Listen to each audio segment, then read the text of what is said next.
हो गया कैमक स्ट्रीट में, सब पहले सेटल हो गया।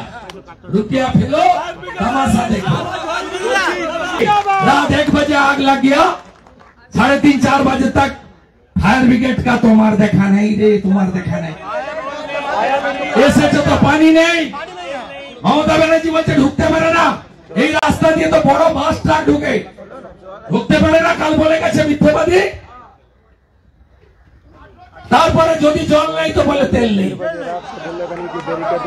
এখনো ধোঁয়া। এটা সরকার চলছে, এর থেকে তো ইউনূসের সরকার ভালো চলছে বাংলাদেশে।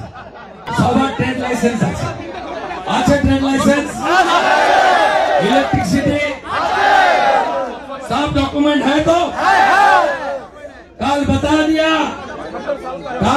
दिया सब इलीगल।